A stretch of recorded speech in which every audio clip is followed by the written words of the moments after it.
Title: Animal Farm. Author: George Orwell. Chapter 2. 3 nights later, old Major died peacefully in his sleep. His body was buried at the foot of the orchard. This was early in March. During the next 3 months there was much secret activity. Major's speech had given to the more intelligent animals on the farm a completely new outlook on life. They did not know when the rebellion predicted by Major would take place. They had no reason for thinking that it would be within their own lifetime, but they saw clearly that it was their duty to prepare for it. The work of teaching and organizing the others fell naturally upon the pigs, who were generally recognized as being the cleverest of the animals. Preeminent among the pigs were 2 young boars named Snowball and Napoleon, whom Mr. Jones was breeding up for sale. Napoleon was a large, rather fierce-looking Berkshire boar, the only Berkshire on the farm, not much of a talker, but with a reputation for getting his own way.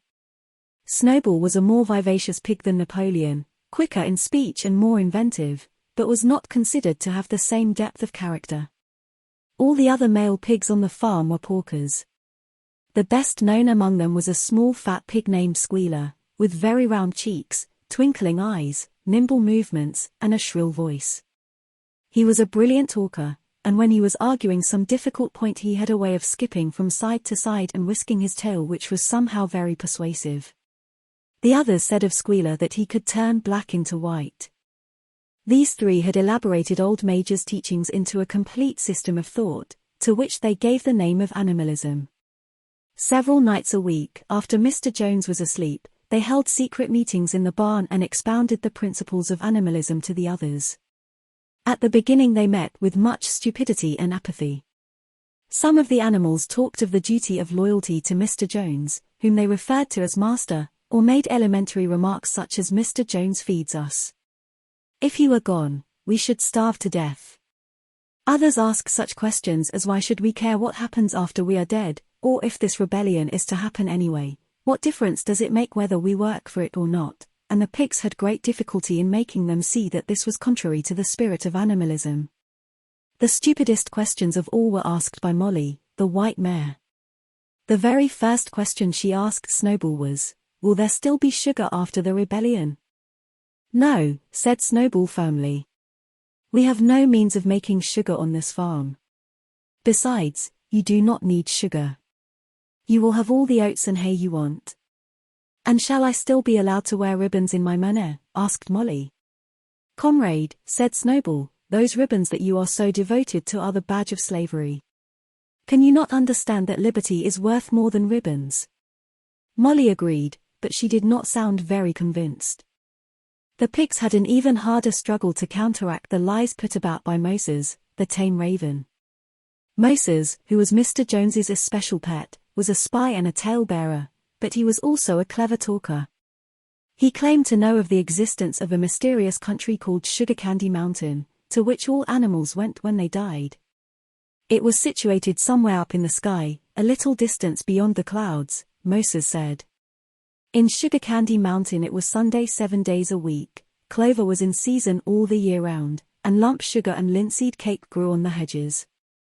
The animals hated Moses because he told tales and did no work, but some of them believed in Sugar Candy Mountain, and the pigs had to argue very hard to persuade them that there was no such place. Their most faithful disciples were the 2 cart horses, Boxer and Clover. These 2 had great difficulty in thinking anything out for themselves, but having once accepted the pigs as their teachers, they absorbed everything that they were told, and passed it on to the other animals by simple arguments. They were unfailing in their attendance at the secret meetings in the barn, and led the singing of Beasts of England, with which the meetings always ended. Now, as it turned out, the rebellion was achieved much earlier and more easily than anyone had expected. In past years Mr. Jones, although a hard master, had been a capable farmer, but of late he had fallen on evil days. He had become much disheartened after losing money in a lawsuit, and had taken to drinking more than was good for him. For whole days at a time he would lounge in his Windsor chair in the kitchen, reading the newspapers, drinking, and occasionally feeding Moses on crusts of bread soaked in beer. His men were idle and dishonest, the fields were full of weeds, the buildings wanted roofing, the hedges were neglected, and the animals were underfed. June came and the hay was almost ready for cutting. On Midsummer's Eve, which was a Saturday, Mr. Jones went into Willingdon and got so drunk at the Red Lion that he did not come back till midday on Sunday. The men had milked the cows in the early morning and then had gone out rabbiting, without bothering to feed the animals. When Mr. Jones got back, he immediately went to sleep on the drawing-room sofa with the news of the world over his face, so that when evening came, the animals were still and fed. At last they could stand it no longer. One of the cows broke in the door of the store shed with her horn and all the animals began to help themselves from the bins. It was just then that Mr. Jones woke up. The next moment he and his 4 men were in the store shed with whips in their hands, lashing out in all directions. This was more than the hungry animals could bear. With one accord, though nothing of the kind had been planned beforehand, they flung themselves upon their tormentors. Jones and his men suddenly found themselves being butted and kicked from all sides. The situation was quite out of their control. They had never seen animals behave like this before, and this sudden uprising of creatures whom they were used to thrashing and maltreating just as they chose, frightened them almost out of their wits. After only a moment or two they gave up trying to defend themselves and took to their heels. A minute later all 5 of them were in full flight down the cart track that led to the main road, with the animals pursuing them in triumph. Mrs. Jones looked out of the bedroom window, saw what was happening, hurriedly flung a few possessions into a carpet bag, and slipped out of the farm by another way. Moses sprang off his perch and flapped after her, croaking loudly. Meanwhile the animals had chased Jones and his men out onto the road and slammed the 5-barred gate behind them. And so, almost before they knew what was happening, the rebellion had been successfully carried through, Jones was expelled, and the manor farm was theirs. For the first few minutes the animals could hardly believe in their good fortune. Their first act was to gallop in a body right round the boundaries of the farm, as though to make quite sure that no human being was hiding anywhere upon it. Then they raced back to the farm buildings to wipe out the last traces of Jones's hated reign.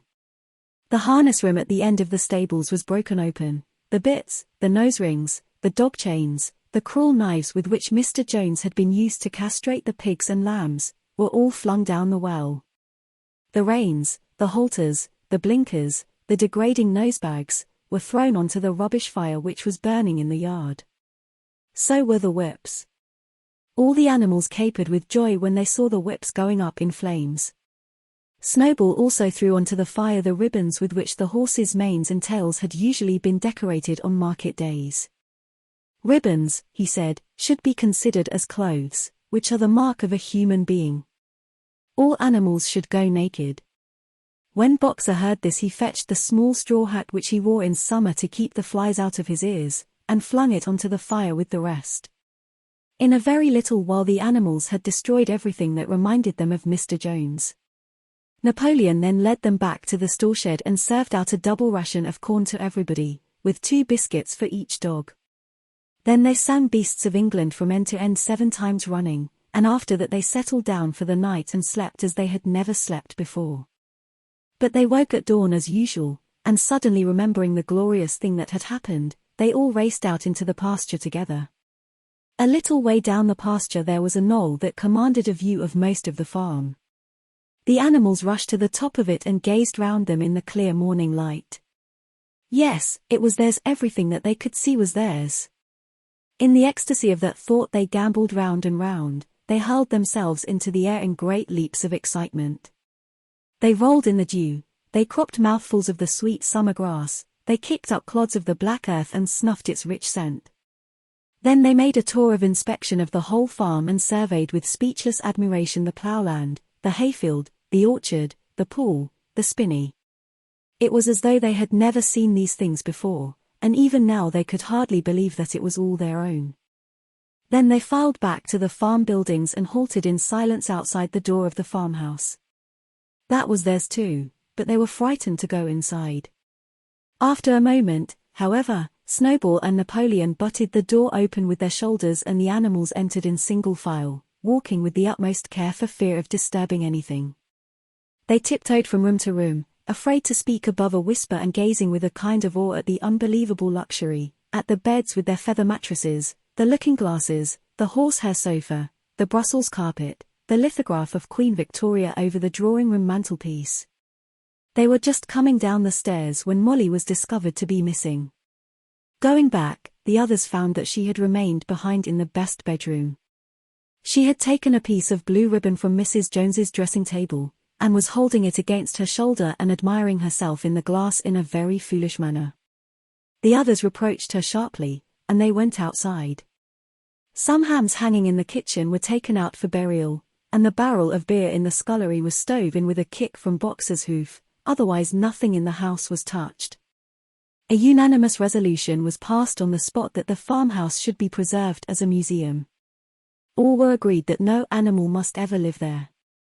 The animals had their breakfast, and then Snowball and Napoleon called them together again.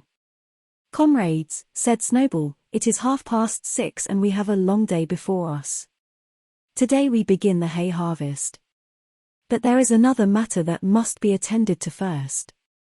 The pigs now revealed that during the past 3 months they had taught themselves to read and write from an old spelling book which had belonged to Mr. Jones's children and which had been thrown on the rubbish heap. Napoleon sent for pots of black and white paint and led the way down to the 5-barred gate that gave onto the main road. Then Snowball, for it was Snowball who was best at writing, took a brush between the 2 knuckles of his trotter, painted out Manor Farm from the top bar of the gate and in its place painted Animal Farm. This was to be the name of the farm from now onwards.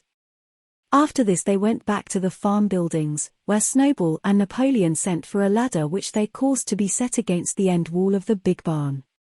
They explained that by their studies of the past 3 months the pigs had succeeded in reducing the principles of animalism to 7 commandments.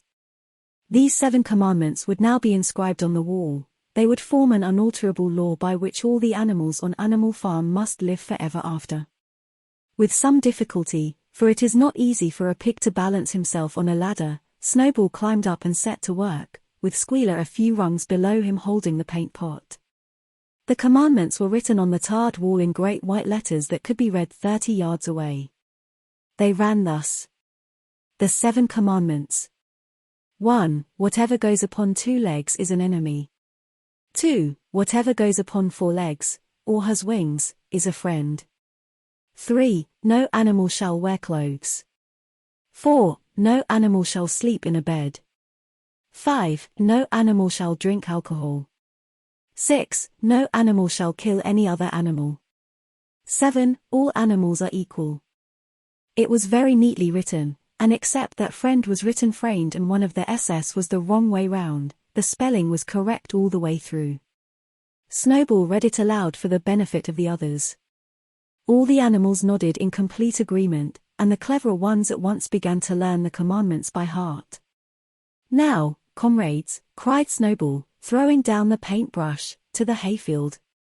"Let us make it a point of honor to get in the harvest more quickly than Jones and his men could do." But at this moment the 3 cows, who had seemed uneasy for some time past, set up a loud lowing.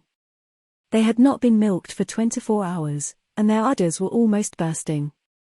After a little thought, the pigs sent for buckets and milked the cows fairly successfully, their trotters being well adapted to this task. Soon there were 5 buckets of frothing creamy milk at which many of the animals looked with considerable interest. "What is going to happen to all that milk?" said someone. "Jones used sometimes to mix some of it in our mash," said one of the hens. "Never mind the milk, comrades," cried Napoleon, placing himself in front of the buckets. "That will be attended to. The harvest is more important. Comrade Snowball will lead the way. I shall follow in a few minutes. Forward, comrades. The hay is waiting." So the animals trooped down to the hayfield to begin the harvest, and when they came back in the evening it was noticed that the milk had disappeared.